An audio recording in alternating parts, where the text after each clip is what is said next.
Hi అండి. అందరికీ నమస్తే. చెన్నై నుంచి మా ఊరికైతే వచ్చేసాను.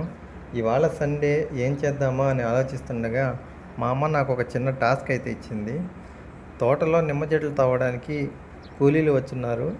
వాళ్ళ పని అయ్యేంత వరకు నువ్వు తోటలోనే ఉండాలి అని చెప్పింది. ఇంక చెప్పిందే తడవుగా తోటలోకి అయితే వెళ్ళాను. నాకు ఇలా పొలాలు, నేచర్తో కనెక్ట్ అవ్వడం అంటే చాలా ఇష్టం. జనరల్గా మార్నింగ్ టైంలో విలేజ్లో కానీ తోటలలోకి వెళ్ళినప్పుడు మనకు వేప చెట్టు కనిపిస్తే మొదటి చేసే పని ఏంటంటే ఆ చెట్టు దగ్గరికి వెళ్ళి ఒక వేప పూలను అయితే విరుచుకొని దాన్ని బ్రష్ లాగా అయితే మార్చేస్తుంటాం. ఈ వేప పూలతో బ్రష్ చేస్తే చాలా హెల్త్ బెనిఫిట్స్ ఉంటాయండి. ఈ హెల్త్ బెనిఫిట్స్ అన్నీ మాకు ఎప్పుడో తెలుసు. నువ్వు నిమ్మ చెట్లు తవ్వే వాళ్ళని చూపిస్తానన్నావు కదా, అది చూపెట్టి ముందు అంటారా? నేను నిజం చెప్పాలంటే వాళ్ళ కోసం వెతుకుతున్నాను. ఇక్కడ కంప్లీట్ అయిపోయినట్లుంది. వేరే దగ్గర ఇంకొన్ని చెట్లు ఉన్నాయి. ఇంకా అక్కడికి వెళ్ళి చూడాలి. మేబీ అక్కడ ఉండొచ్చు. ఈ చెట్లు నాటి అప్రాక్స్గా 2 ఇయర్స్ అయితే అవుతుంది. ఇంకో 2 ఇయర్స్కి అయితే ఇవి కాపుకి అయితే వస్తాయి. కాపుకు రావడం అంటే అదేనండి, నిమ్మకాయలు కాయడం. సో ఇక్కడికైతే వచ్చేసాను. వీళ్ళ పనిలో వీళ్ళైతే బాగా బిజీగా ఉన్నారు. ఇంకా వీళ్ళని డిస్టర్బ్ చేయడం ఎందుకు, తోట మొత్తాన్ని సరదాగా అలా తిరిగి మీకు చూపెట్టాలని ఫిక్స్ అయ్యాను. ఇప్పుడు మనం నిమ్మ తోటలో ఉన్నాం కాబట్టి నాకు తెలిసిన కొన్ని విషయాలు ఈ లెమన్స్ గురించి అయితే చెబుతాను. ఈ లెమన్స్కి సీజన్తో సంబంధం లేదు. సంవత్సరం పొడవునా నిమ్మకాయలు అయితే కాస్తూ ఉంటాయి. కాకపోతే సమ్మర్లో వీటికి డిమాండ్ చాలా ఎక్కువగా అయితే ఉంటుంది.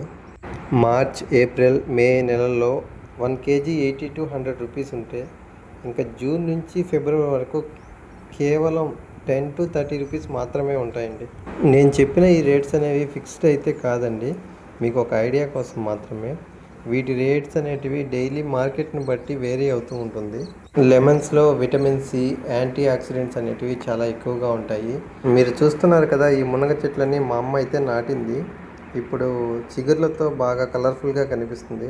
ఇంకా వర్షాకాలంలో పెద్ద పెద్ద కొమ్మలు అయితే విరిగి పడిపోతూ ఉంటాయి. ఇక్కడ చూసినట్లయితే వీటిని టేక్ చెట్లు అంటారండి. మీ అందరికీ తెలిసే ఉంటుంది. ఈ ఆకులు చూడండి, చాలా పెద్దవిగా ఉన్నాయి కదా. అప్పుడప్పుడు మేము ఇంటి దగ్గర నుంచి భోజనాలు తెచ్చుకున్నప్పుడు ప్లేట్లు మర్చిపోతే ఈ ఆకుల్లో పెట్టుకొని భోజనాలు అయితే చేస్తూ ఉంటాము. ఇంకొంచెం అలా ముందుకెళ్ళినట్లయితే మా టెంకాయ చెట్లను అయితే చూద్దాం.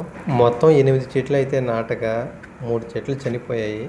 ఉన్న 5 చెట్లలో ఒక చెట్టు మాత్రమే కాస్తుంది. ఈ చెట్టుకి నేను స్పెషల్ కేర్ అయితే తీసుకున్నాను. అంటే ఫెన్సింగ్ ఎలా పెట్టి వీటిని కాపాడాను, లేదంటే బర్రెలకు ఆహారంగా మారి ఇది కూడా ఎప్పుడో చనిపోయిండేది. ఇది చూసినట్లయితే అప్పుడే గెల వేసింది, చాలా తక్కువ హైట్లోనే ఉంది. అంటారు కదా, ఫస్ట్ వేసిన గెల నిలవదని. మేబీ నిలవకపోవచ్చు, ఈ పిందెలంతా రాలిపోతాయి. ఈ కొబ్బరి చెట్లు అధికంగా గల జిల్లాలు మన రాష్ట్రంలో ఎక్కడున్నాయో మీకు తెలిసినట్లయితే కామెంట్ చేయండి.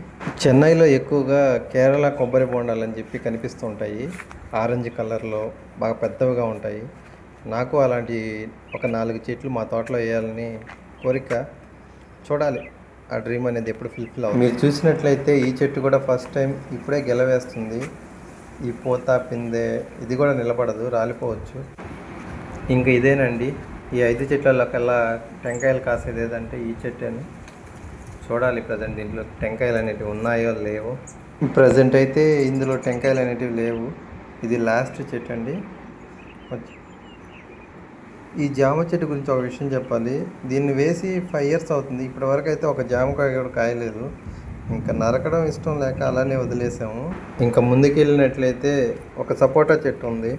తోటలోకి వెళ్ళినప్పుడు ఒక్కసారైనా పండిన సపోటాని కోసుకొని తినాలని నా కోరిక. అది జరిగేలా లేదు. ఎప్పుడు ఏదో ఒక పిందో కాయ అయితే ఉంటుంది. పండిన సపోటా అయితే ఎప్పుడు నాకు కనిపించలేదు. అలా కనిపించినప్పుడు నా మైండ్లో 3 క్వశ్చన్స్ అయితే రన్ అవుతుంటాయండి. 1, సపోటా అనేది చెట్టు మీద పండదా? 2, పండినా అది నాకు కనిపించదా? 3, నాకు కనిపించకుండా వేరే ఎవరైనా వీటిని మాయం చేస్తున్నారా? ఈ క్వశ్చన్స్ అయితే నా మైండ్లో ఎప్పుడు రన్ అవుతుంటాయండి. ఇంకొక స్పెషల్ ట్రీని అయితే మీకు చూపిస్తాను. చూస్తున్నారు కదా, ఇదేనండి పనస చెట్టు. ఇది మా చెట్టు కాదండి, మా బాబాయ్ వాళ్ళ చెట్టు. ప్రజెంట్ అయితే ఒక్క కాయ ఉంది. మీరు బాగా గమనించినట్లయితే ఈ చెట్టు మీద పెద్ద పెద్ద రాళ్ళు అయితే పెట్టున్నారు.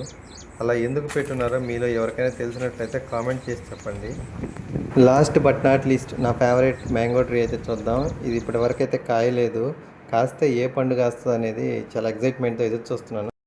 వీడియో నచ్చినట్లయితే ఒక లైక్ చేసి సబ్స్క్రైబ్ చేసుకోవడం అయితే మర్చిపోవద్దు. థ్యాంక్స్ అండి. బాయ్.